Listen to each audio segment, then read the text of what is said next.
Good morning, everybody. My name is Warren Quinn. I'll be the moderator this morning. I'm the Executive Director for ASA of Baltimore. Thanks for coming, everybody. A couple of things. You all have a packet of handouts. We're not going to roll through those, right? But they include the speaker profiles for your reference. I'm not going to introduce them formally with that. You have that information. It includes an article about the issue that was just, in fact, in the Baltimore Sun this past week. And I think if you do get the newspaper or you watch the news, this topic of mental health and addiction and suicide, it's every day, right? It's getting attention. So it's a huge issue. As you see in the materials, the construction industry has the highest number and the highest rate of suicide among any other industry. Construction and mining are typically, they trade spots, the first and second spots on an ongoing basis, and you can understand the parallels there. So you have the handouts. You'll notice that the back sheet of your handout is an action item list. That's for your convenience, because what we want is for you to leave here today with some very specific things that you're going to do when you leave here. All right, so for that, we'll get started, and I'll have a seat. So the approach today is to really find that sweet spot between the needs of individual employees, the team, and managing the risk to the company when it comes to the issues of mental health and addiction and preventing suicide. So we'll address the resources available to both employees and employers, and we'll spend most of our time on how real conversations can take place and decisions are made in complicated and difficult situations, especially regarding employees in the field on the job site. So first, I want to ask each of you to introduce yourself. We're going to have each of you tell us about your company and what you do, and then give us your overall perspective on the issues that we'll discuss today. So let's start with the legal landscape. Fiona, introduce yourself, and then what are the main legal and regulatory areas that employers need to address in their policies, procedures? Where do you see the most mistakes by employers and those most difficult things, the things that expose them to the most risk? Okay, great. Thank you. So my name is Fiona Ong, and I'm a partner at the law firm of Shaw & Rosenthal. And that is a boutique firm that specializes in representing employers in the area of labor and employment law. And I'm also the general counsel for the Maryland Chamber of Commerce, and I co-chair the Labor and Employment Committee. So in that role, I get to review and analyze all of the employment legislation that comes up before the General Assembly every session, which is so much fun, I can tell you. And so I am really familiar with the rules that apply at both the federal and the state level.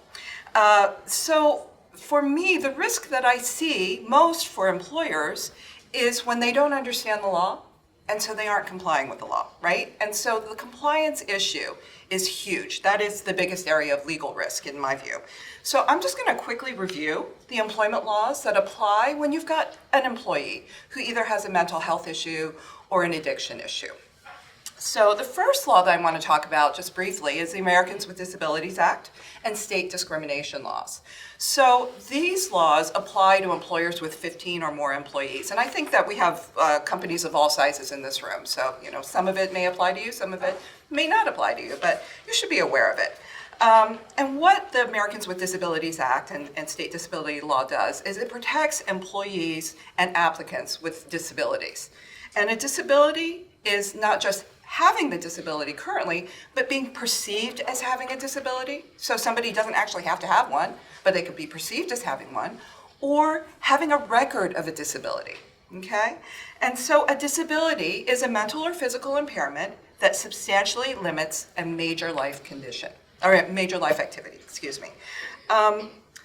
And major life activities that are impacted by mental health conditions can include things like thinking and learning and concentrating and interacting with others and even working or caring for oneself. So what are some of these mental health conditions that might be disabilities? We're talking about things like depression and PTSD and anxiety disorders and OCD and panic disorders, ADHD, that's coming up a lot.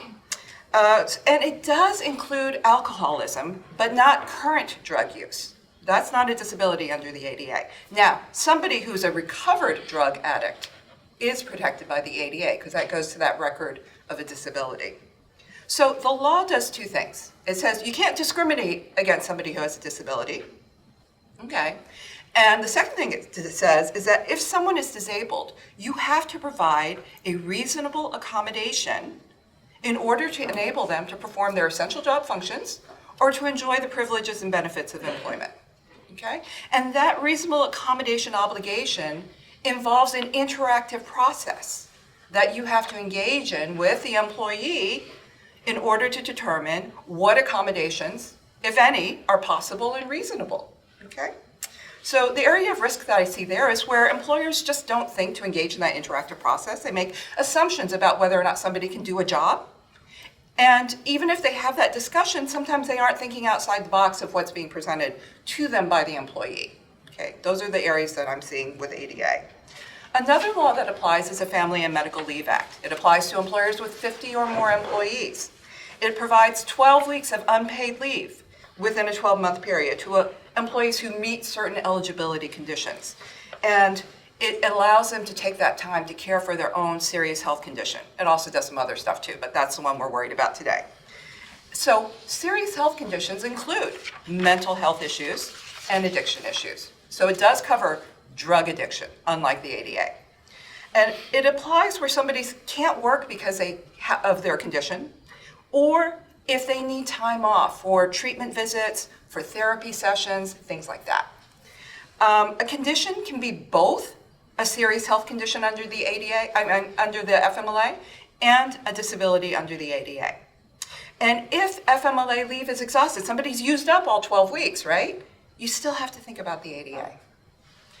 There are a lot of technical requirements around the FMLA with regard to notices and paperwork and doctor certifications and deadlines and things like that.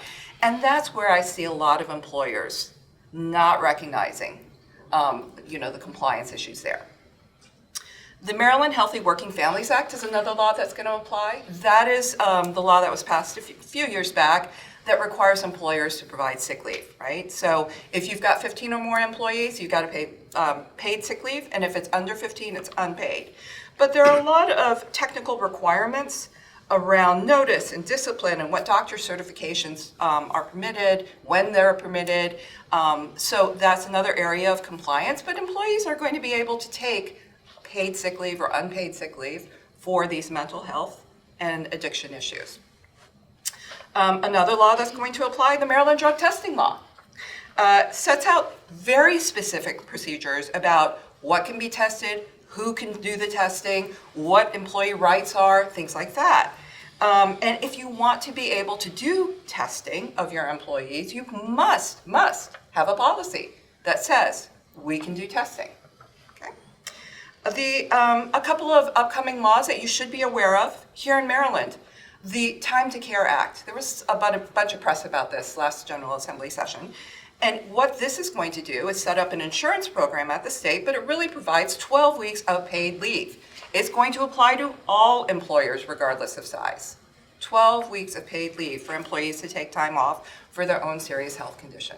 So mental health issues, addiction issues. It's not yet in effect, okay? And I can tell you that the law went through so quickly that it was a big mess. And there's going to be a lot of corrective legislation and debate about things, and then there have to be regulations. And so we don't actually know exactly how this is all going to work yet. Stay tuned. My law firm and I, we actually do a lot of writing.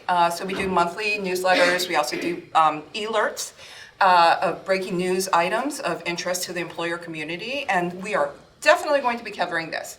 So if this is something you're interested in, if you just want to have more information about what's happening out there in the legal field of laws that might apply to you, you can certainly email me and I'm happy to sign you up for the distribution list. We don't have to be a lawyer-client relationship. We have lots of friends who sign on for these information. So my email is ong, at shaw.com.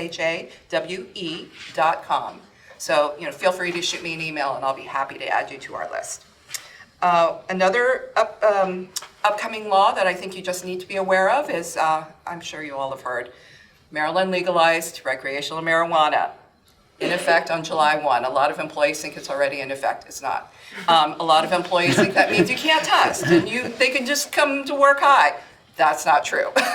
There are definitely going to be workplace laws that are going to come into consideration in the next General Assembly session. There are already work groups that are working on what are the issues that the General Assembly needs to be thinking about in terms of dealing with the workplace impact. So again, stay tuned, because that is another area that is fast changing. So practical steps that I just want to briefly talk about. Number one, policies are very helpful, right? It is really useful for both the employers, the managers, and the employees to know what the rules are. The second thing I want to just mention is training of your managers. The managers are the company in the eyes of the law, right? So what managers know is what the company knows. And I think a lot of managers don't get that. A lot of your managers are probably promoted up from within. So they were friends with all the people they're now supervising. And so, somebody may come and say, hey, I'm just going to tell you something, but I don't want you to tell anyone else. I just want you to know. Well, you know what? As soon as the manager knows, the company knows. And that creates a lot of legal risk if the company doesn't do anything about a situation. So it is really important for managers to know that A, they are the company, but B, there's also confidentiality, not in terms of keeping this confidential, but in terms of if a situation arises, who can they talk to about it, right? Managers with a need to know, HR, safety personnel who might have a need to know about a particular health condition, not the coworkers. You can't share that information with, Joe's got a problem and, here's what we're doing about it, right? So those are the things that I think are really crucial, policies and training. And I'm going to wrap it up there. Thanks. So Richard, same thing, introduce yourself, let us know sort of what you do specifically and your company in general, and then go ahead and move into a sort of a similar question where you see the biggest challenges and the biggest risks and those resources that are available through workers' comp and other risk management products. Well, good morning, everybody. My name is Richard Shaw. I'm with RCM&D. We're an insurance broker consultant based in Baltimore, a longtime Baltimore company. And my role is a risk consultant, and I work with primarily real estate and construction clients. So I work with one of the largest general contractors in the country, and I work with startup companies. I mean, it's everything in between. And the commonality is there's just more zeros on it when it comes to what I do. The risks and the remedies are the same, There's nothing, in insurance. It's basically pretty much cut from the die on any kind of, company and size you have the same issues. So what I look at my role is kind of three things. Is I'm protecting the corporate assets. That's part of my job. The second thing would be protecting the employees. And then the third is the general public, right? So when I do a risk management review of a client, or I'm working with them on a program, the buying of insurance is a piece of that, but it's a small piece of it, right? Because there's a lot of things that insurance doesn't cover, and there's a lot of things that you might not want it to cover. There's no such thing as anybody having insurance for everything. So risk management, even though my expertise is in things like general liability and workers' compensation, I also delve into employee benefits, life insurance, all of these other things, because at the end of the day, when I look at the risk that a company has, it all adds up, right? It's all part of that. So the challenges right now are in your businesses, my business too. We've got issue of getting qualified labor, right? It's harder to get people, harder to staff up. It seems like every client I have is always short on labor. So that means that anything that is affecting that labor force, that kind of, ripples through the company. So if you have somebody that has an issue, and then the other part of it is, what I look at is, I call it impairment. So everybody has impairments, whether it's, addiction, mental health. You just had a baby and the kid's up all night crying and you got to go in and run a piece of equipment the next day at 6 a.m. You're impaired. I mean, you're talking on the phone or your speakerphone while you're driving. You're impaired. So we have to factor all that in. The human factor is the biggest part of this. So it all ties in. So that impairment is going to create liability for the company. So whether it's a mental illness or an addiction, those things tend to be, obviously more critical, but impairment in general is something that we always look at. Most insurance companies, if you have workers' comp, offer a discount if you have a drug-free workplace, which includes having an employee assistance program, having a written drug testing program, and having pre-employment and random testing. And it used to be that everybody did those programs. There was a 5% credit in Maryland. Everybody did them. Everybody did post-accident testing. So, I cut my finger and I'm going to go for a drug test, drug and alcohol screen. OSHA, which is the part of the Department of Labor, said you can't do that. You have to have reasonable suspicion.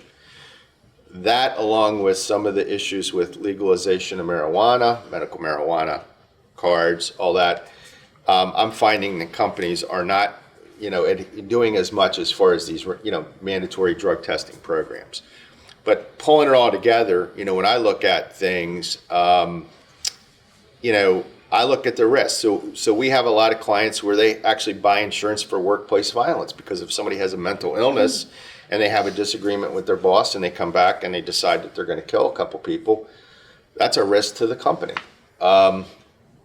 If somebody has a problem and they have to go away to rehab, that puts a strain on the rest of the crew. So you've got, a risk that people are going to get hurt, a higher risk of people getting hurt, higher risk of accidents because you might have an experienced operator that isn't running that piece of equipment. And you got a crew that hasn't worked together before. So, we're diving much, much deeper. And I'm saying from 2-people companies to billion-dollar companies into all these things. And I think looking at risk is becoming a bigger issue than just, placing the insurance. Shantae, again, introduce yourself. Talk about what it is that you do, your company, what your company does. And then, as an HR professional, how do you balance policy issues, individual privacy issues, the personal touch that you strive for as an HR professional, and what processes do you use in those situations? And, the termination issue, those kinds of things. How do you do that? Sure. Well, my name is Shantae Kennedy. I am Human Resources with Rommel Construction, which is a contractor for electrical, plumbing, and HVAC. And I played definitely a big role with the employee and employer. You have to have a huge balance of who are you taking care of at that moment? Am I taking care of the employee? Am I taking care of the employer? Or am I trying to figure out, the balance of both when I have different situations? A lot of times you have people to come to you with personal issues, whether it's personal struggles, home struggles, work struggles, and you have to determine, is this a cry for help? Or is this, someone that's just venting to you and then they'll be okay once they leave this office? I get that a lot of times where people come in and say, well, I don't want you to do anything about it. I just need to get it off my chest. And in the back of my mind, I'm like, well, this seems like I need to do something about it. And it's a constant struggle with trying to determine, am I violating their wishes of not taking this any further? Will they truly be okay if they leave this office that they just got it out? Or as Fiona stated earlier, am I violating something for the company? Because now I have that knowledge, and now I know some of the issues that they're dealing with, and if they're able to, continue to work with a clear mind after they, release this information. So it is definitely a big struggle with determining what's best for the employee and what's best for the employer. But I think at Rommel, we do a very good job with providing different resources. We have EAP programs that we constantly offer to our employees and utilize. And I like to stress to them that it is completely confidential. We won't know what you talked about, but here are the professionals that can help you and walk you through different things that you're going through. We also provide them information about different programs, suicide hotlines. We put information in their pay stubs to them. We have veterans that we hire, and we provide them with veteran programs if they're dealing with things like PTSD. So I think definitely at Rommel, we do provide them with a lot of different resources to try to keep us covered on that legal aspect, just so that if something does happen, we can say, we think we've done all that we could do. Do you have more than 50 employees? Yes. You do. Okay, thank you. So, Jay, again, good morning. Introduce yourself, your company and the services you provide, and then what your role is in the company, and then, move on to some of the really practical aspects of it.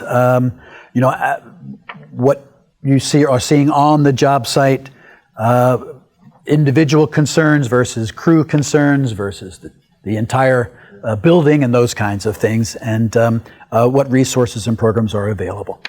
So good morning, everybody. I want to thank Warren and the ASA and the members for having me here to speak on behalf of this topic and how it relates to safety and how that impacts our people in the field. Background, I've been in construction for over 20 years. I've served in numerous roles in the field, estimating, project management, superintendent, and I've hopped into safety for the last 8 years of that. A lot of the things that I see out there are going to echo, the fine line that Shantae spoke to of walking between, looking out for the employee, their mental health, their safety, and how that also impacts the role we have to look out for the company's interests and liabilities. That's a tough role. It falls a lot on the foreman that's out on a job site that has to manage the work and also keep his team safe on there. Also, how the role of a safety professional that is going to be out walking the sites and maintaining that, trust and relationship with the employees, because if you're not going to have that, open relationship and trust and support of the guys in the field, I've found that they're not going to, come speak to you when they have issues. And again, it's going to dovetail a lot into what Shantae said with where's that line. Ultimately, in my perspective, if I believe that this is something that's going to significantly harm the team member, family, coworkers around them that are working with somebody that might be having a struggle or some issues, you have to say something. You have to get involved. When I've had to do this in the past throughout, the different roles I've had in construction over the years, pulling that person aside and really connecting and bonding and talking to them and, digging a little deeper. And it might not be that first instance that, something's brought to your attention that you jump into gear, but it should, be something that you're going to, be mindful of, stay on top of, circle back and stay in touch with that person. And, through that series of, communication and, a little bit of, expanding deeper with it when you're able to talk to them, find out if you need to act. The last thing you want to do is, say I should have, said something or got the company involved or got HR involved. So that's, from my role as safety, doing that. Foreman, like you said, are a little different. These are people that, have worked with the same crew over the years and, are now maybe in that leadership role on the site where they have to, they're the company, they're the management of the site. They might not have the role of manager per se, but they're the leadership on the site of that project. And people are going to confide with them as well. But again, there's that line between, working in the interest of the company, which you have to do anyways, and looking out for your team. You don't want anybody to get hurt. You want anybody to get seriously injured. You want everybody to go home at the end of the day the way they came. So that comes with training.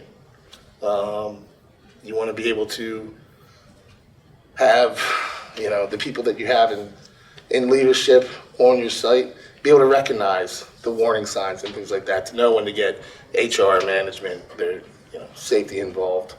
And I think it comes a lot with training and being able to recognize when and having the policies on how to act. So that's probably the biggest challenge from the field aspect. One of my observations in my career with small business is that you had mentioned, Fiona, many of these regulations sort of kick in at that 50 level.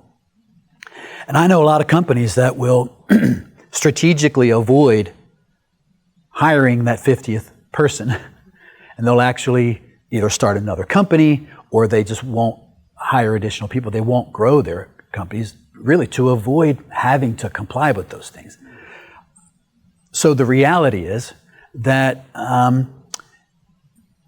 it's kind of the intention, I don't know if it's the intention or it just so happens that many small companies try to stay sort of below the radar.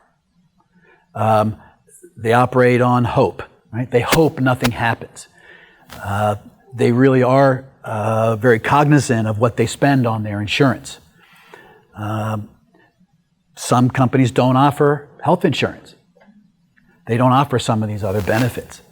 So in many instances, it seems to me anyway, it really comes down to the culture of the organization rather than the law. And it's much more sort of seat of the pants kind of management. So what I want to spend the rest of our time doing today, talking about today, is those kinds of conversations. And when something happens, how does it happen? If you have specific experiences, let's really talk about how those things were handled and maybe what you might have done differently in those situations looking back in hindsight. And then, let's just kind of go from there. So it's open at this point. I'm not going to necessarily call on you individually, but I think that's really where we want to go now. I think it's knowing what your resources are available, be it from legal or your insurance carrier, HR.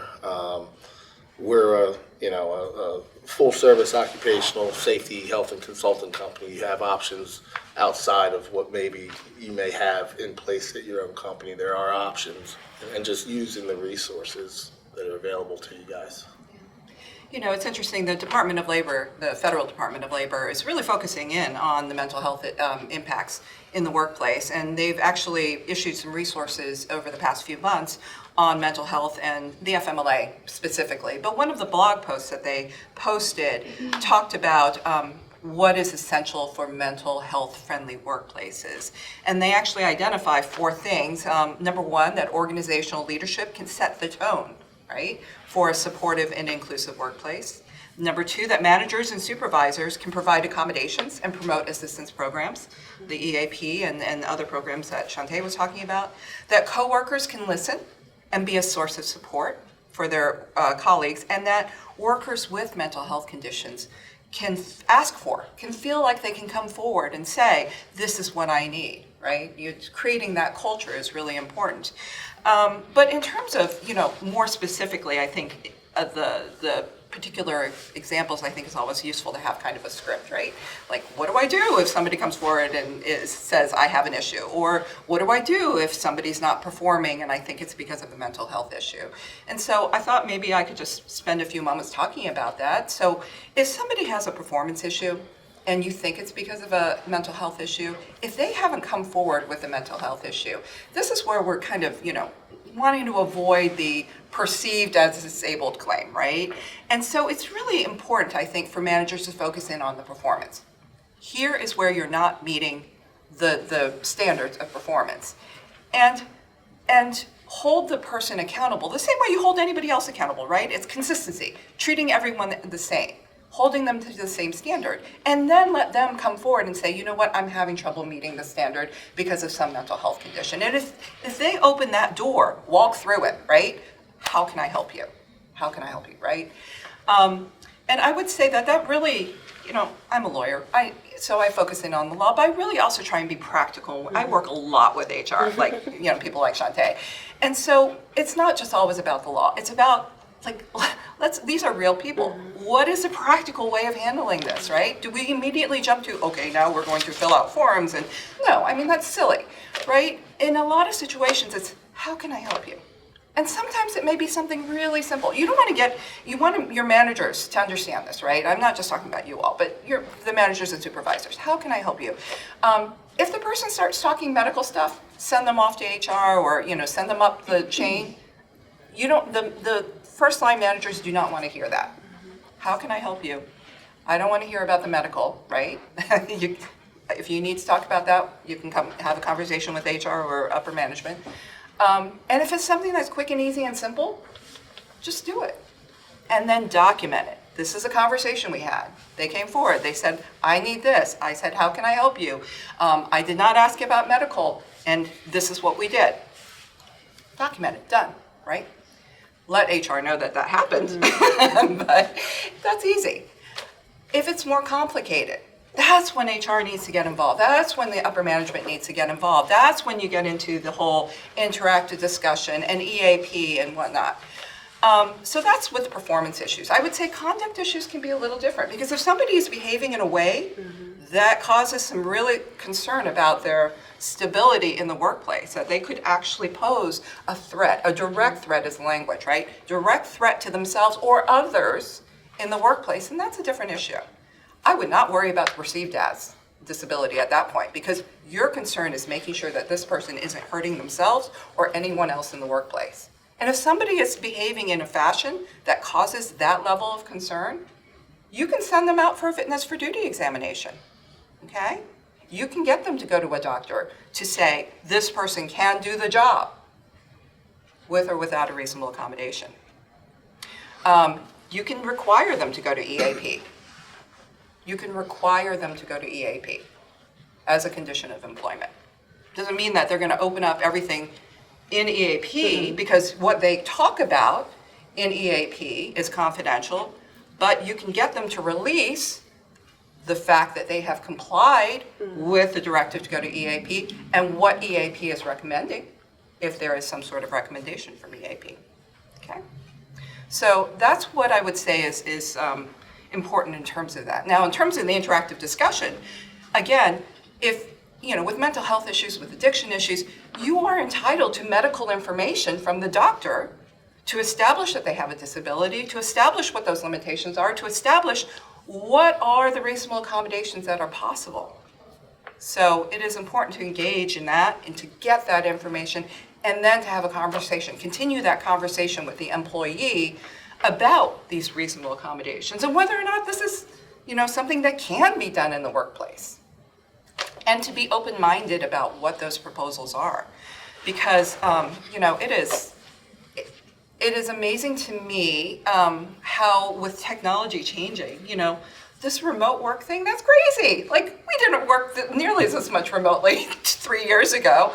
And I think that really has changed the landscape of what is possible, right? And so this happens on many different levels, not just with remote work, but a lot of different technologies enable people to perform their work in ways that they didn't perform them before. And we need to be open to that. So I have now talked a lot, so. I was going to say, so, and working with companies that have less than 50 employees, right? You were talking about that. So what I look at, and that's a question I ask them, right? Do you have a health insurance program? Do you offer it to? And even the ones that offer it, sometimes the participation is really low because the labor guys just don't want to, that even if it's mostly paid for, they don't want anything coming out of their check. So the concern for us is what happens if they get hurt, on a weekend and they come to work Monday. They don't have anybody to pay for surgery. They don't have anybody to pay for them to go get treatment. Is that going to become a workers' compensation claim? And I've seen that really adversely affect smaller businesses because, they've got claims that are questionable. And, in Maryland, you're rolling the dice when you go in front of the Workers' Compensation Committee and present a case that didn't happen because it's like, your word against theirs. And if there's no proof they didn't get hurt on the job, chances are you're going to be paying that. So it affects you, adversely. I think the other thing is, when you get into substance issues, whether you have insurance or not, it's a fine line to whether somebody's fit to be able to work. If they're on medication, obviously they shouldn't be driving a piece of equipment. They shouldn't be driving a company vehicle. People that are on long-term pain management, that's like a real tough subject right now, and if you have a smaller company, I was talking to Dennis earlier, if one person goes out, that could be a large percentage of your workforce. So all of those things you have to take into consideration when you're looking at this stuff. You had talked earlier about the labor pressures. So I think more than any time in my career, the pressure is to hold on to someone, potentially at the risk of others. Yeah. Yeah, I mean, and the industry trends in construction. So surprisingly, workers' comp, that's been such an area of emphasis that injury rates, workers' comp experience has been really, really good. That's changed over the last 18 months. And, we're starting to see an uptick on negative experience, which means people are getting more injuries, they're out longer, they're more severe. So, it's probably too early to tell why that's happening. But certainly I think that the shortage of labor would be an easy correlation there because you're working people harder to try to get the job done. My understanding is in the subcontractor industry, you may not qualify for certain jobs if your safety rating is too high, right? And that's become, it's becoming more and more of an issue. So for a lot of larger general contractors, they're doing what they call CSIPs, contractor controlled insurance programs. You probably participated in them, where they basically buy the insurance for the project. So what happens is they're taking risk in that. There's something else called SDI, subcontractor default insurance, which in lieu of you putting a bond up, you enroll in this program. And so subcontractor qualification is becoming like the number one thing with many general contractors, because at the end of the day, they've got some skin in the game on these projects. So if you don't operate safely, that's going to adversely impact their return on the job.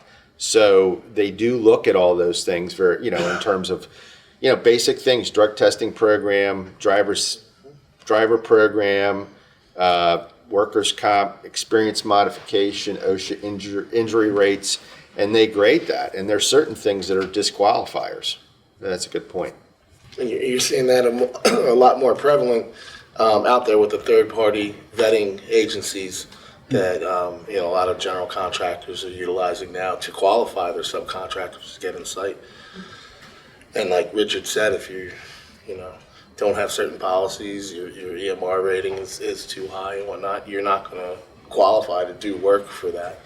person. Well, it calls back to the field with, you know, your foreman and your safety and HR and everybody involved, having a pulse on the job site to try to head off any injuries that can, you know, be potential to, be it to mental health, addiction, things of that nature, and how that all just, you know, correlates into the overall picture of you being able to get the work at all begin with to keep everybody out there working.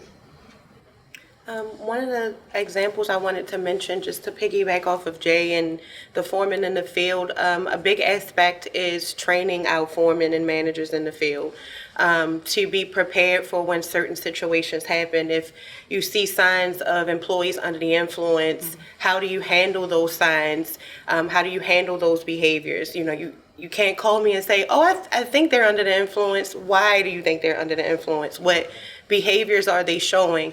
And once we establish, okay, this person may be under the influence, what is the next steps for that manager? Some people are afraid to drive them to get tested.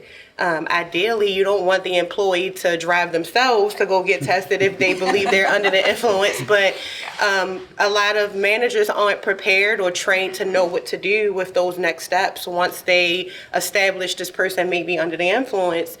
So I think the training piece for our managers is a big aspect of all of this as well. And for instance, we had a situation where the manager's like, I don't know if he's having an issue with his personal prescriptions. You know, it may be his personal prescriptions. He did tell us he was taking medication, but, you know, the signs that he's showing looks like something that may be an illegal substance. So how am I supposed to determine? And, you know, just sort of walking them through those steps of what to do. And, you know, we don't know which, you know, medication or illegal substance he may have taken. So definitely a big part of that is training those foremen because, like you said, they were once in those positions and now they became leaders, so they feel more comfortable talking to them. And what do they do with that information once they receive it? And how quickly they should react. You know, I'll get a call 5 minutes before the shift is over, and they say, well, before he gets in his car, I wanted to tell you I think he's under the influence. And it's like, you know, now I got to try to catch him before he gets in the car. So that's a huge piece to, you know, walk them through those steps and prepare them for what their next steps are once they do actually have someone open up and give them that information, or they see the signs of those type of things. Yeah, and I think it's also important, though, that they also need to be trained not to make assumptions, right? Yes. And that is, you know, we all make assumptions, that's the problem. But I think where a lot of companies have gotten into trouble is like somebody's on the pain medication that Jay was talking about, and so there's an assumption that because you're on this medication, you are automatically a direct threat. Well, the EEOC, the Equal Employment Opportunity Commission, is going to disagree with you on that one, right? You're going to have to actually go through the process and get individualized information about that particular individual, their use of the medication, and how it impacts them. Because medication impacts everybody differently, right? And somebody who's taking an opioid might be okay to run heavy equipment. We'll leave that alone. But it is possible, and there have actually been cases over that very issue where the employer assumes that that person is no longer capable of doing the job. And in fact, that person is. And the fact that they didn't go through the process to determine whether or not they did, they are capable, is going to be the issue. And I just also wanted to pick up on something that Warren said about, you know, some companies trying to avoid that 50-person cutoff. You know, there are a lot of laws that kick in under 50, by the way. Yeah. A lot of laws, right? 15 for the discrimination laws. 1 for certain aspects of the discrimination law, like harassment here in Maryland. And then this new Time to Care Act is going to apply to all employees, right? So this new paid leave program is going to apply to all employers, regardless of size. So, you know, all this stuff is still going to impact employers. Like, you can't run so far under the radar that you have to actually pay attention to the law. Yeah, it's a strategic issue. Yeah. When we start talking about qualifications and safety ratings, it has nothing to do with the law per se, right? So one of the things I want to get to, and there are some terms I guess I'm maybe throwing in here, I just want to make sure they're okay, but objectively observable behaviors, I don't know if that's a legal term, but I mean, in other words, it's not an opinion, it's I observe this person saying, doing, and that's part of that training to make sure that they are writing things down, that it's not just an assumption or an opinion, but an objective observation. The second thing is, and I think in our preparation we talked about this concept of negligent entrustment, right? Yes. Which is that point at which you know or should have known through those observations that this individual should not be entrusted with a piece of equipment or to climb a ladder or whatever the situation is. So I think I'm on the right track there. I want to ask a question. What is it about the construction industry that has yielded the statistics that we see, that it has the highest incidence of suicide of any industry? Let's talk about that. What exactly do you believe are some of the reasons that that's the case? That's a tough Yes. question. Yeah, that's a tough question.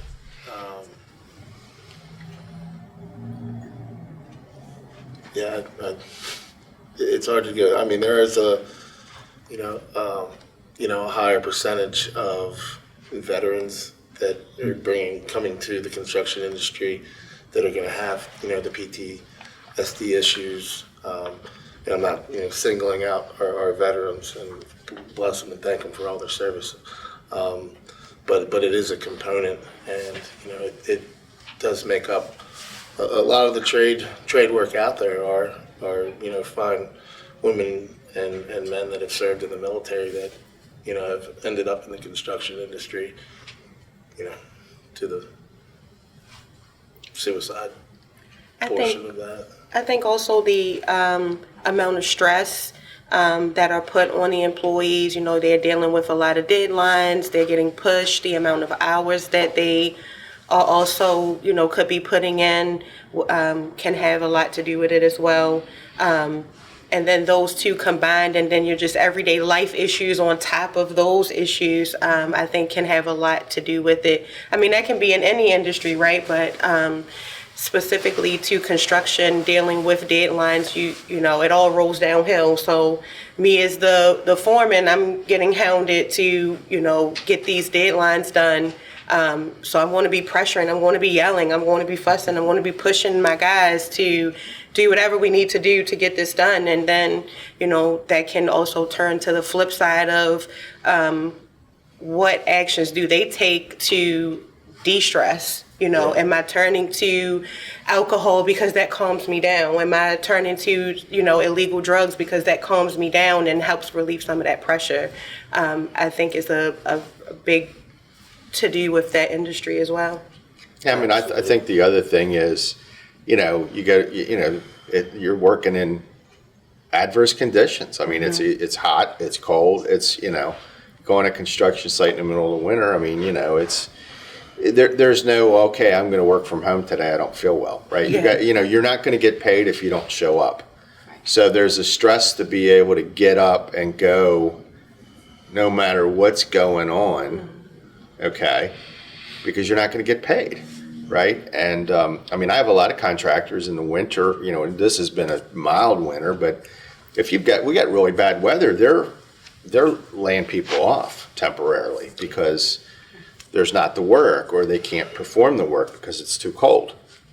So that's just something that is not necessarily specific to construction, but I think construction, because it's such a big part of our culture, is probably more prevalent. It's also a very physically demanding job for many of those positions, right? I mean, they're working with dangerous equipment. They're working under dangerous conditions.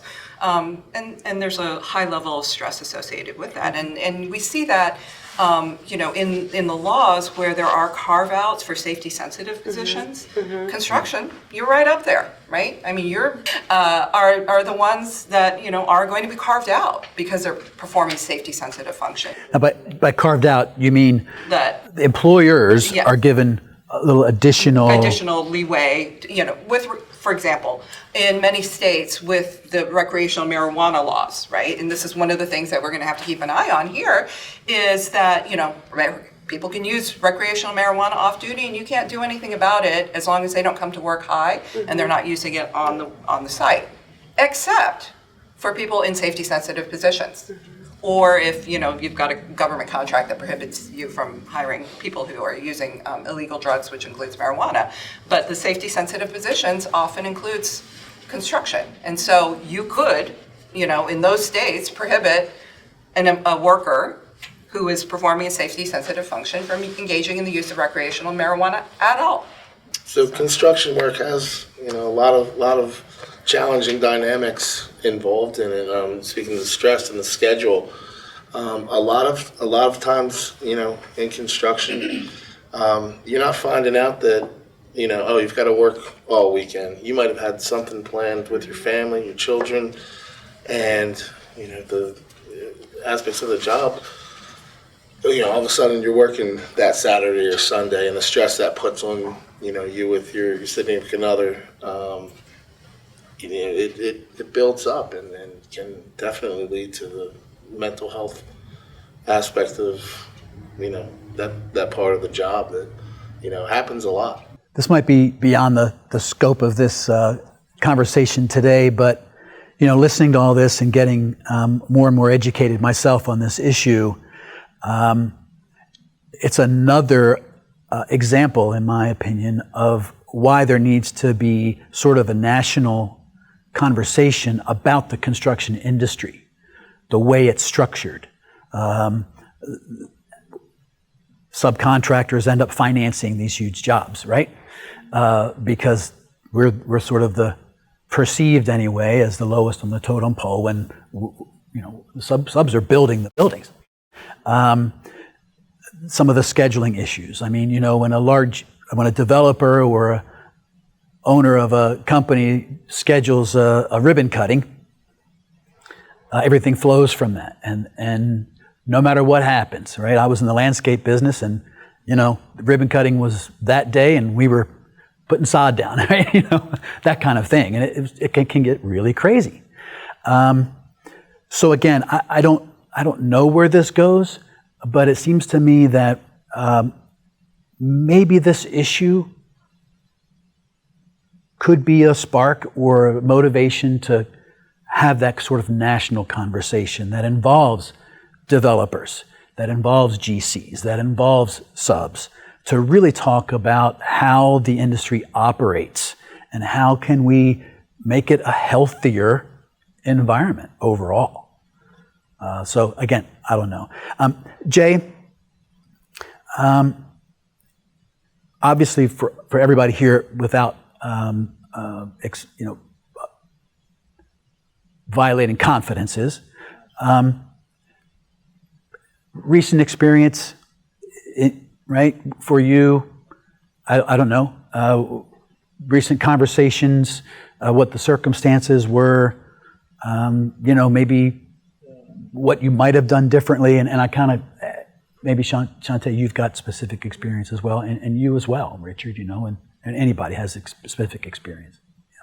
Yeah, I can, recall many situations where, I've been called out to where an employee, team member on site, or multiple team members have had concerns. There's a lot where the assumptions come from, is from, the team members, and, they might not have the proper training to recognize it, but at the same time, when you're hearing a lot of different individuals kind of saying the same thing, and it's not, you can determine they're not really, you don't think they're ganging up on the guy, but you gotta go out there and do your diligence and investigate and see, what leading type of indicators you can identify when you get out there, but that might be, 2 to 3 hours from when you get out there. At that point, our team members in the field have notified that management they're moving up the ladder. It makes it a little bit more difficult where you have to, get involved and do something. It kind of takes that discretion away should something happen, weeks later and it's been brought to your attention, sort of thing. So I've been out there and I've driven many people to do screens for cause.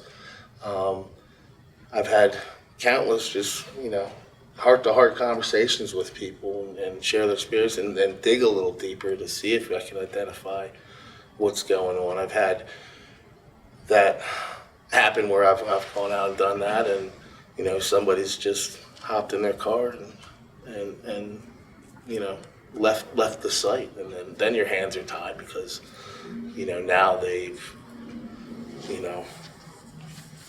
not followed through with direction from the employer to do a screen for cause, and that's the end of their employment at that point. So that's challenging, or just all the different ways and situations and all the different variables that go into dealing with each type of situation, because they're so vast in what anybody can be dealing with, and knowing how to get through that the proper way on the interest of your employer and the employee.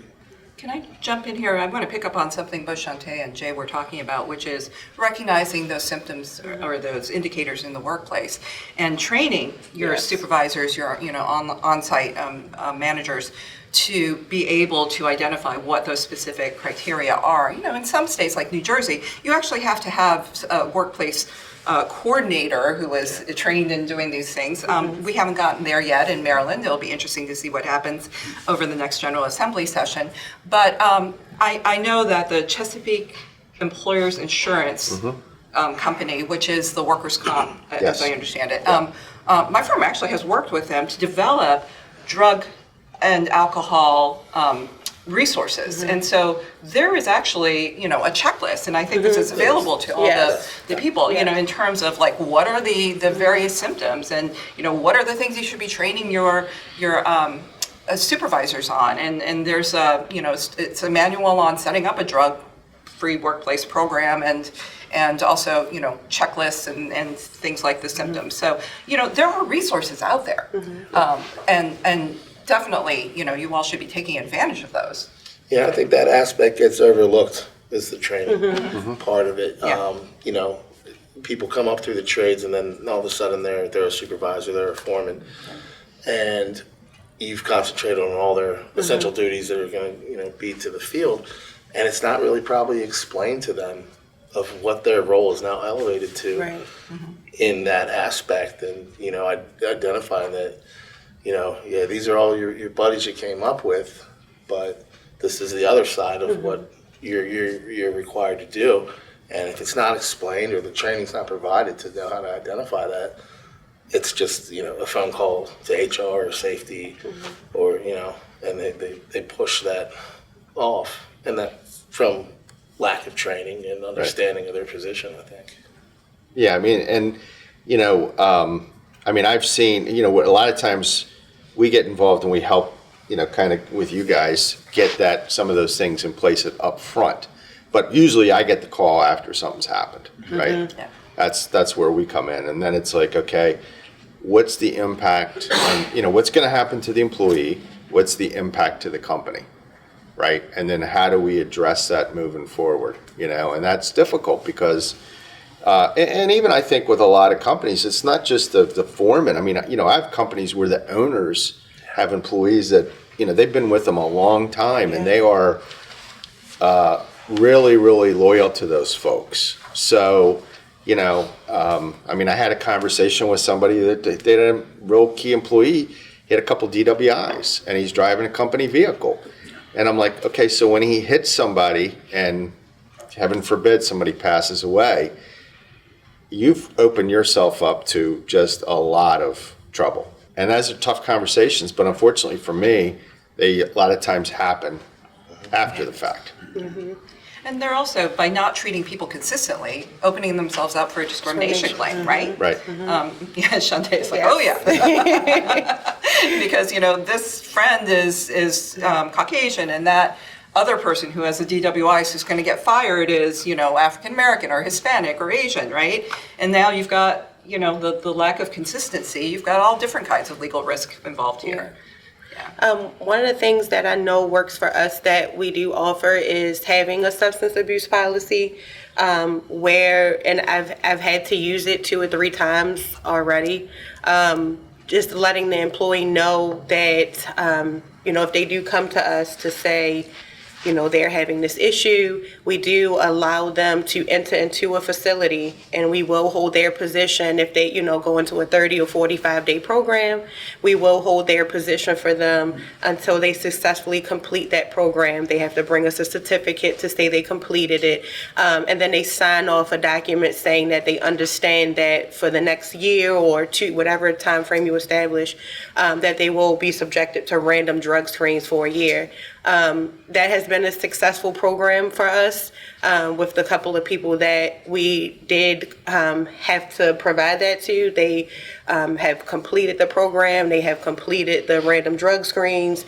We've even had people come back to thank us for that opportunity of providing them with that type of program and giving them a second chance. So I think that puts us in a good light to know, for the employees to know that we have that type of program. So that information is given to them even as soon as orientation. They're provided with that information and with the safety portion of orientation. So programs like that, I think, encourage people to know that they, can have a safe place with confidentially letting us know that something is going on. I got a question. So somebody's out for 30 days, then everybody else is going to go, where's that person? So, and then has the treatment of that person changed when they come back to go back out and work? So far with the cases that I've had, by the time they did come back, they had already shifted people around. So now they're on a different site. So I have not had the experience of people questioning that. And also, I don't know if we really would, because we do move people around so much. It's a lot of different reasons we can give if people do start to question it. I'll tell the employee, just say you were on this job site, if they do need to feel that they have to explain it when they get back out there. But because we do shuffle people around so much, it may be something that isn't thought of from some of the other employees to ask. So this does come up a lot for me. Yeah. And so here's your script for the managers.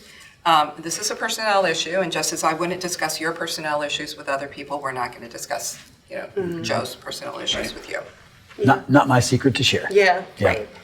So a couple of things here. When we developed this series, we've lumped together a lot of sort of different but related things, right? Mental health, addiction, and suicide.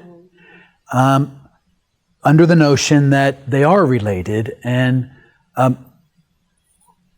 I guess we can't say categorically that anyone who abuses some substance has a mental health issue, and then everybody who commits suicide has an addiction issue. We're not saying that, but I think there's just a general understanding, and I'm sure the statistics play this out, that they are related. So far, we've really focused, I think, on kind of the substance abuse piece of it, but I want to spend some time on the suicide issue. It may be the most difficult, right? Because sometimes it's a mystery, right, as to why, and sometimes you never find out. So let's talk about the suicide issue, which is obviously the worst situation, right, that you can imagine, and how it relates to the work environment. Because it may be that suicide had nothing to do with work. It might have had nothing to do with the fact that they were laid off and might have some financial problems. So let's dive in here for the last few minutes, and then we'll move to a Q&A.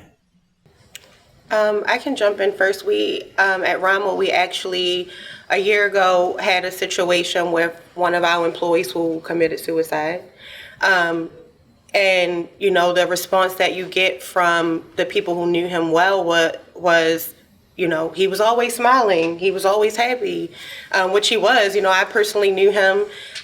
He worked a lot in our prefab shop for a while, and, he would come in, he's the one that makes the jokes, he's the one, that laughs, and, so it was definitely a shocker to the whole office when we did, find out. Like you said, we can't say what caused him to make that decision, what led to him making that decision, because on the outside looking in, we knew he had some personal issues, but nothing that showed on the outside when he talked to his peers or talked to his managers. It actually seemed that he was sort of coming out of some of his issues. So to hear that news, it definitely impacted the office, and, we definitely had to bring our team together to, talk to them together and make sure we say, hey, our doors are open. If there's anything that we can do, we don't want any other situations like this. Our doors are open. Here are the resources, please talk to us so that we can, try to help you guys. But, sometimes all the help in the world may not change a person's decision if they're actually going to do it. Majority of the time, those that commit suicide isn't going to tell the soul.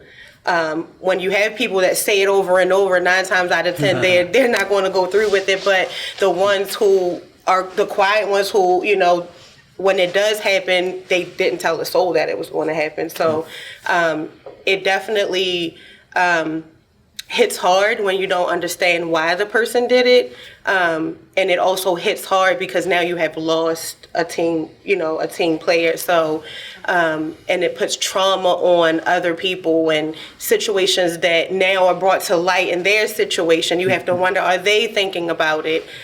Because this person actually did it, and they may have been thinking about doing it and think they should do it now. So, it causes a huge trauma to a company when something like that happens. And the only thing that, I think that we can do is just, let them know where support, show them the resources, provide them the resources as much as you can to prevent those things from happening, because a lot of times you have no idea what's going on in someone's mind.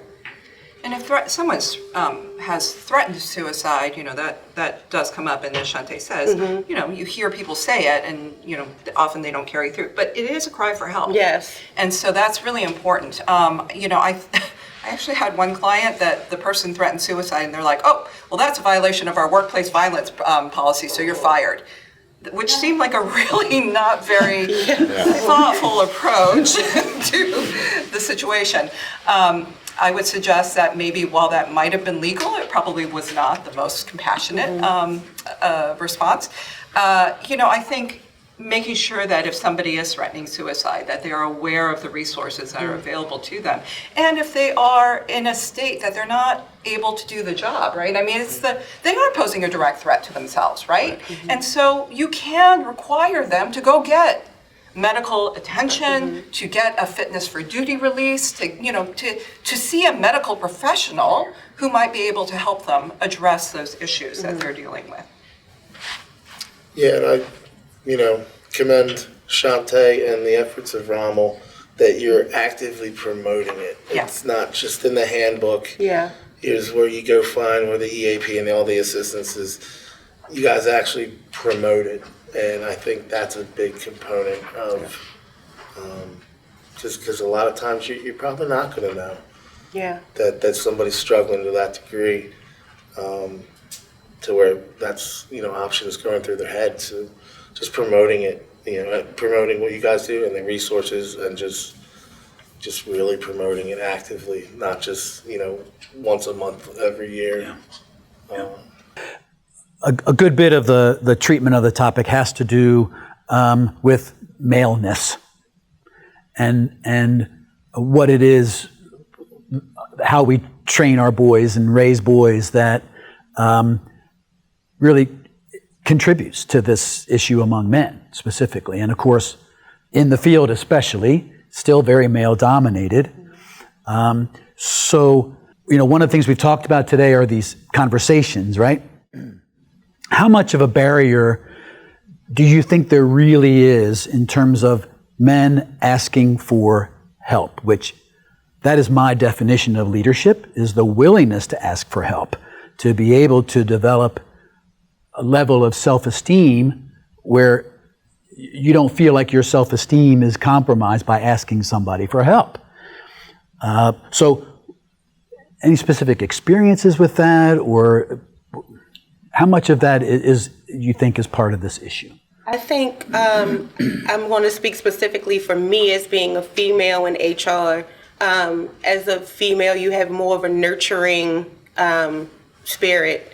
And I'll give an example of kind of that balance of employee and employer. I had an employee just recently who had a workers' comp claim that we fought to try to get denied because of different suspicions and other reasons. The claim got denied, and he came in very upset, and he asked what to do. Well, I could tell the employee, oh, you could get a lawyer, but why would I do that? You know, I'm protecting the employer at that point. So, you know, he's emotional. He's saying he doesn't know what to do. I can't go home and tell my wife this. You know, to me, that instantly raised a nurturing spirit in me, but I also have to be protective of the employer. So what are my go-to policies for this employee at that point? So now I say, okay, well, here are your options. FMLA, you can apply for FMLA. I looked up to see if he had any, I think you mentioned this earlier, Richard, people who don't participate in the benefits that we have, like accident insurance or short-term disability. Right. So now he's not going to get paid. He'll have the FMLA where we can hold his job, but now he's not going to get paid. So he got even more emotional when, you know, I told him he didn't have those benefits. So it's like, okay, well, here's another option you can do. Now, you, as an employer, you really don't want anybody to go on unemployment, but this is an option for you. You can apply for temporary unemployment while you're out until you get released to full duty. And that instantly sort of calmed him down, because now he knew, okay, well, that's sort of some income that I can do to help, you know, my family. So it's definitely a huge balance of, you know, if you can recognize the signs, recognizing them. And I think, you know, just that nurturing side as a female that I do have, can be a little easier to recognize. I'm not saying that the guys can't recognize that, but, you know, it is, you know, about recognizing any red flags as quick as you can. And not all of us, male or female, will recognize all of the red flags. You know, you think back later, oh, could I did something differently after the fact? But if you can recognize any of the red flags, how quickly can you react on them, but also providing the resources that covers and, you know, protects the employer. So, you know, you don't have a lot of males that are going to come to you because they won't put their pride aside to say that they need help. But it's about those open relationships too, with your coworkers or with the managers to, you know, not just yell at them and say we need this work done, but are you building those relationships with your staff for them to feel open to come to you to discuss any issues that they're having is a major piece of being a manager as well. They have to feel open to communicate with you. And then how are you going to take that information and know what to do next? So it's all just a trickle effect of recognizing the signs and what you do to build those relationships so that people are comfortable with coming to you with either direct information or kind of giving you hints of that information. And then to dovetail on that, it really is about the relationship. In my experience and coming from what, you know, the approach I handled when I was in the field with, you know, hundreds of guys, and it's a man to man. It's building that relationship, and, you know, how are your kids?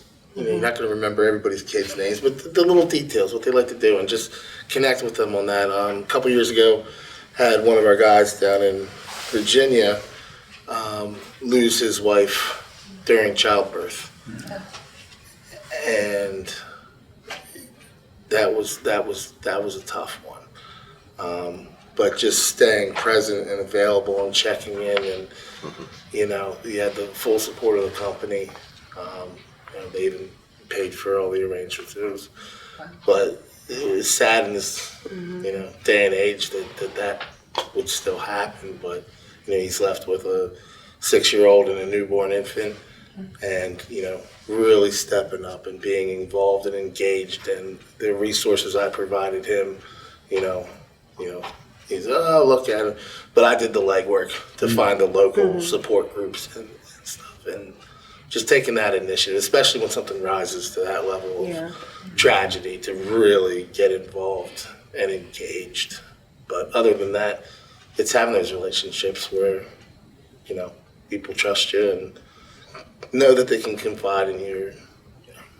All right, thank you. All right, with that, let's move to a quick Q&A. Questions, comments, reactions? Shanti, for what does the acronym EAP stand? Employee Assistance Program. Okay.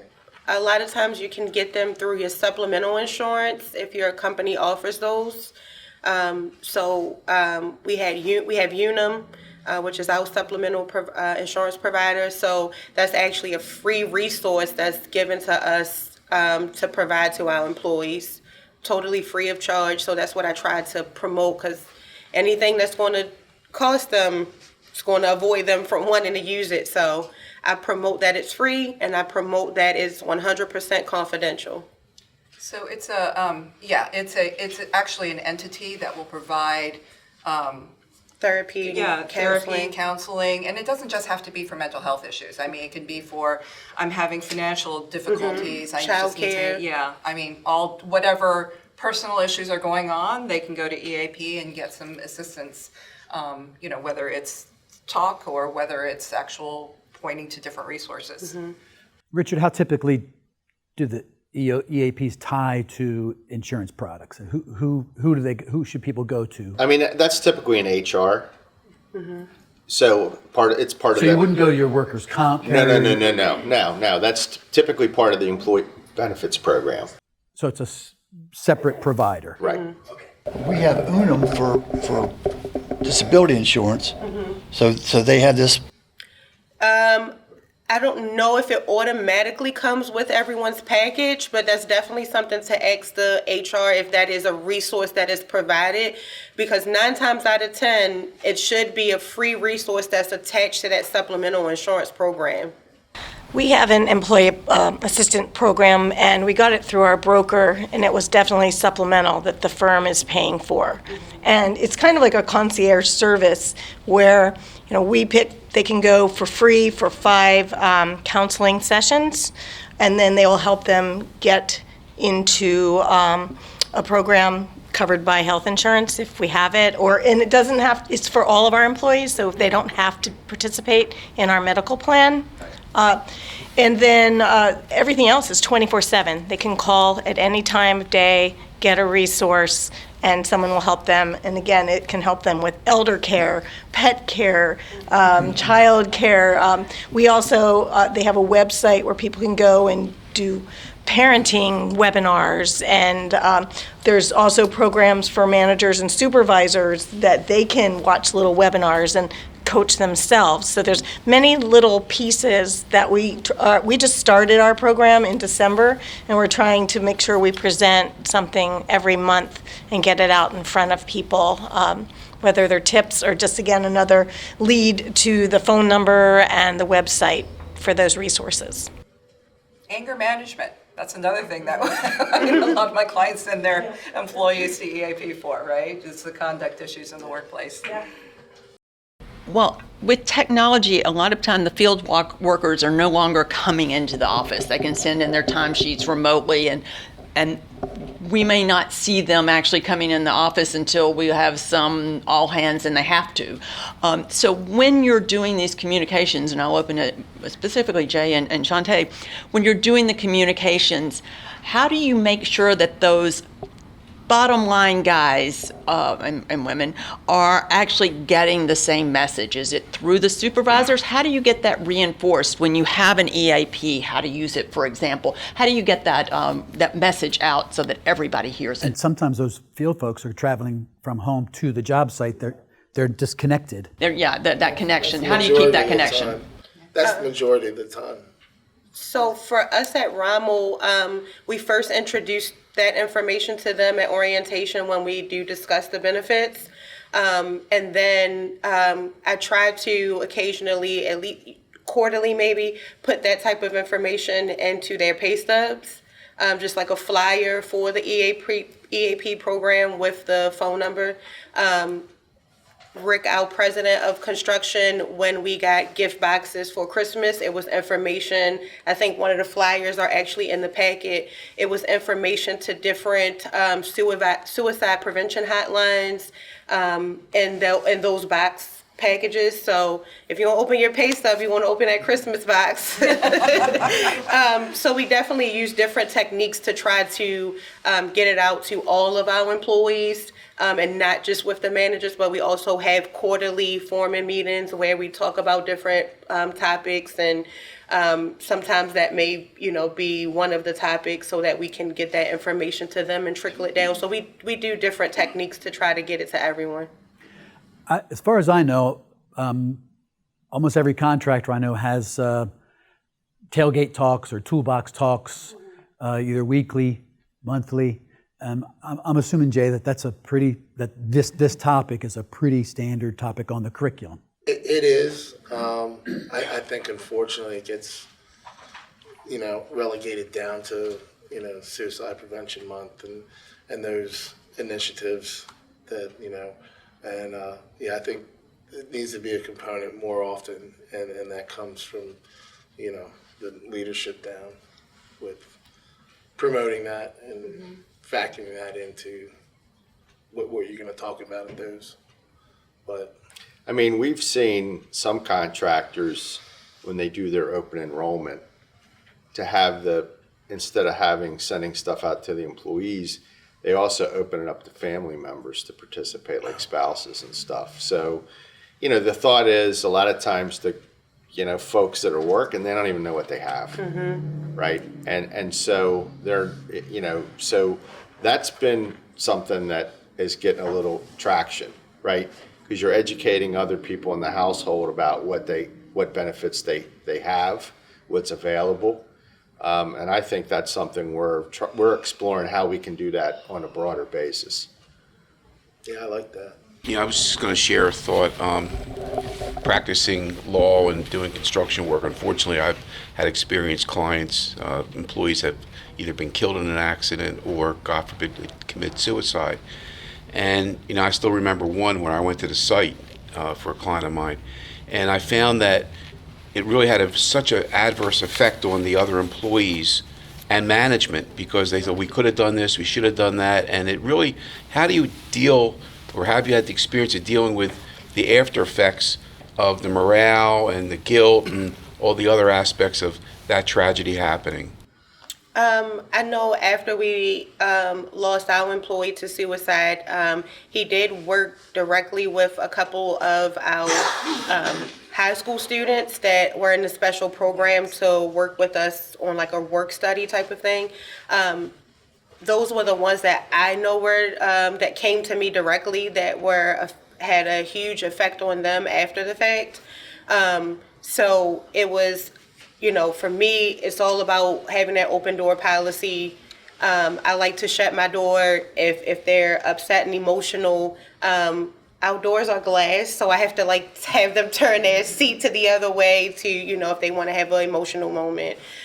So again, it's about those relationships that building with the employees to give them that time to be emotional if they want to be emotional. But for me, it's about pushing the resources that we have, or saying, even, do you want me to sit with you while you call, to try to encourage them. Maybe you need to do it now. So I definitely saw a big impact on those younger employees.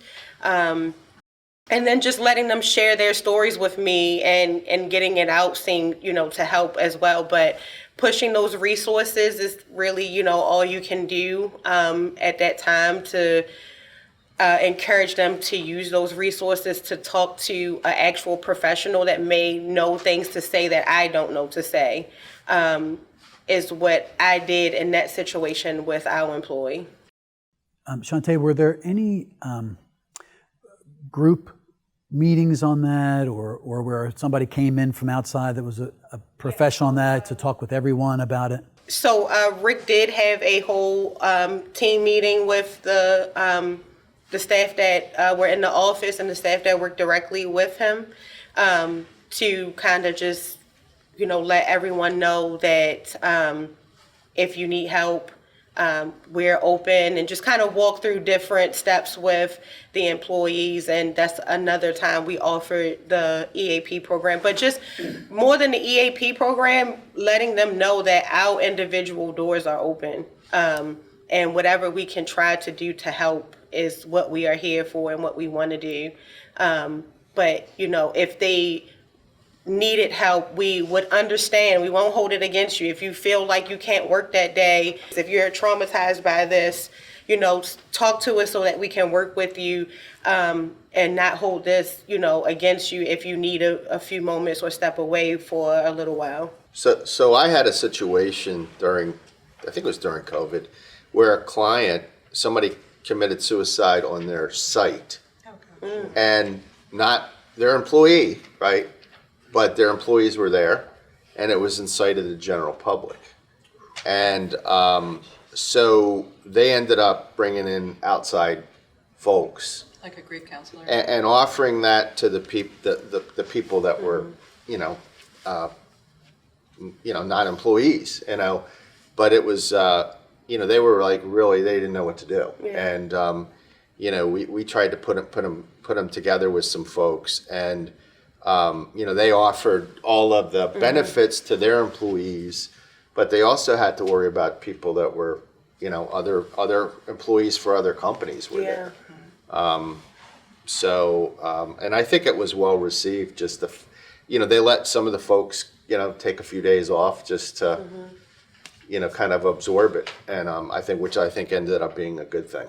If I could just add one thing to Shantae's comments, we happened to be having a company bull and oyster roast several weeks afterwards, and the money that we raised at that we donated to his family. So we let his family actually come to that event and address everyone at the bull roast. And I think, her sharing her grief, let some of the folks in the organization share their grief also. And just dealing with it head on. One thing I do regret that we didn't do, which I've just heard that probably would have been a good thing, was to bring in sort of a third-party specialist to do that versus just handling it on our own. I applaud Rommel for being so proactive and getting the word out to the employees. And I think it's great that you're mailing stuff to the home, because in my situation, my husband carries the insurance. He has no clue what to do with it. I've got the app on my phone. So, a lot of times it is the spouse or the partner that needs the help as well. I just want to add one more thing. There is a group, a national group called NAMI, and that stands for National Alliance on Mental Illness. And I know they do peer-to-peer training. So the average person can recognize the signs of a mental illness, because it is hard to recognize. There is the Construction Industry Alliance for Suicide Prevention. Their website is www.preventconstructionsuicide.com. And on that website, there are a lot of resources, but there's also an opportunity for every organization to sign up, which is the Pledge Against Construction Industry Suicide. And when you take that pledge and become part of that alliance, you will start getting information and resources, specifically going to your HR, if you have HR. I know a lot of small companies don't. But it starts the process of helping you bring this issue to your company and to your employees, and hopefully maybe that one person that you get to before they actually take action is one person that you save, but also your company has, and your other employees don't have to deal with that response. Like when you're overwhelmed and you don't want to be vulnerable, a lot of people go to the restroom to collect themselves. So maybe putting flyers or a sticker for suicide or something in the stall or in the bathroom or the restroom or something would help, because I think people don't want to be vulnerable, don't want to share that they're going through issues. So just a thought. I'm sitting here listening to all this, and thinking about Pop. He was born 1911, and he had a business from 1946 to 1957. And subsequent to that, he had another business and went to work at Bethlehem Steel. In '71, he took on our business. And I remember early on, the old man always said, with respect to employees, he said, we took them to hire, we didn't take them to raise. And, he died in '88, and he would be dumbfounded to sit here and listen to what's going on in the industry now.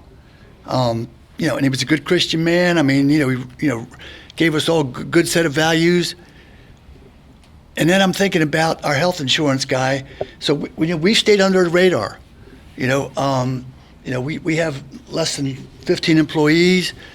We've got been in business for 52 years, and but I think about statistically, the people that have issues. If you're under the radar, the chances of having those issues hit you are less statistically. However, our health insurance guy told me one time that 40% of the claims for medicines that health insurance companies pay for are for anxiety-related issues. So that puts things into perspective. And I've got classmates been taking anxiety medicine since we were in high school. So it's prevalent. But I still think what Pappy said. We didn't take them to raise. We took them to hire. So. Yeah. That may be a good segue into how I want to close today, which is there is a third session which I'm going to lead. We're going to do it as a webinar. I would love to have as many folks as possible live on the webinar. I am going to talk about the leadership and cultural issues more directly. And the essence of it is times have changed, and employers are expected to provide sort of remedial parenting, especially for younger employees. We're not going to go a whole lot into the whys of that, but it's a fact. Because parenting styles have changed, some for the better, but as an employer, there are some significant challenges there, some things that we have to, frankly, teach people how to behave in the workplace.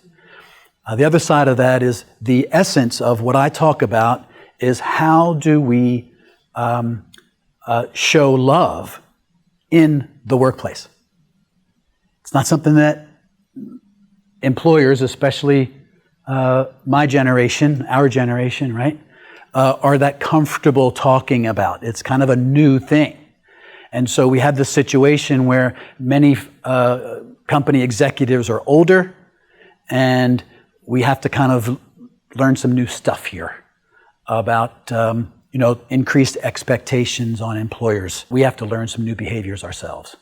So how do we do that in the work environment, in the professional environment? It's not easy. So that's what I'm going to talk about. All right, with that, we'll wrap it up. Thank you very much again. We really appreciate this.